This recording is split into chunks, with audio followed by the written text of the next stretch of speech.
story, we're going to talk to Luciano Zaccara, who joins me live from Doha. He is an associate professor at the Gulf Studies Centre at Qatar University. Luciano, thank you for talking to us on the News Hour. In terms of the series of things that we have just heard, I think perhaps the most concern, certainly to the international audience, is going to be this question of effective state building. Syria is a place that has been riven by divisions in a number of different ways, with a number of different sects. Trying to bring them all together is difficult in and of itself, but trying to do that and then construct effective forms of systems and functions of government seems to be an extraordinarily difficult thing for the people leading the country now to have to do. Yes, of course. I mean, we have to bear in mind that the state collapsed. Even though some institutions are still there, we see that the civil defense, for instance, is working. Some part of administration are still working. And we see that the European Union is trying to make contacts or trying to reach out with the new authorities, even though they are transitional authorities, that we don't have a definitive government right now. But the European Union, France, UK, the United States, they are all interested in reaching out and sending representatives in order to reestablish negotiations with the new Syrian government, with the aim of help the reconstruction of the country. I mean, we heard before that there are still sanctions in place.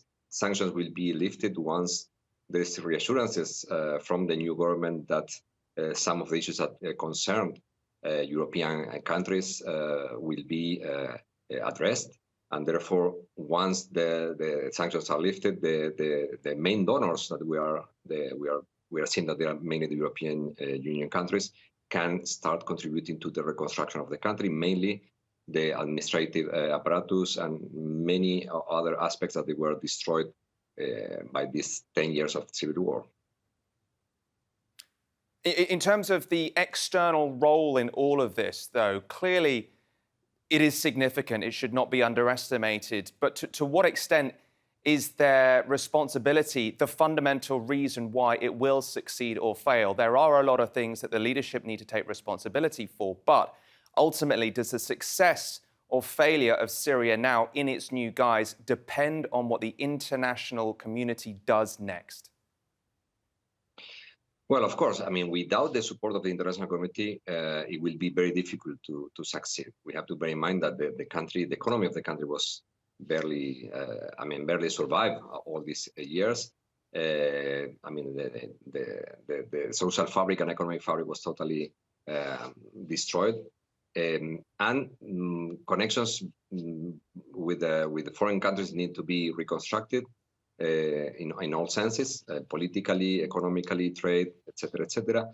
So without the support of the international community, without the support of the donors, that they need to provide enough money to reconstruct the country, we have to bear in mind that also Syria infrastructures are being targeted by Israel right now. Mean that the damage is not over, that there are still things that they are being destroyed, and therefore more money will be needed in order to reconstruct the country. It will be also require a lot of help to guarantee the return of the millions of refugees that they are in Turkey, Jordan, Egypt, in other countries in the region, and also in the European Union. So this requires the European Union and many of the international community to be active, participating in this. Yeah, on the migration question, Luciano, I just wonder how much motivation these countries will have from trying to encourage Syrians who have fled to a number of European countries, notably, of course, Germany over the last 13 years or so, to return. It has put pressure on their countries, on their economies, but on their societies as well. If they are to oversee a situation in which Syrians choose not to return, that presumably could prove problematic for them as well. They have a vested interest, don't they, in guaranteeing and doing everything that they can to make sure that this next version of Syria is successful. Yeah, exactly. I mean, we have already some countries in Europe that they are run by the extreme right, that they already cancel or they suspended the asylum request in their countries, considering that they can return whenever they want. There is no reason to request asylum in Europe, something that is not accepted by the European Union in general. The situation is not solved at all.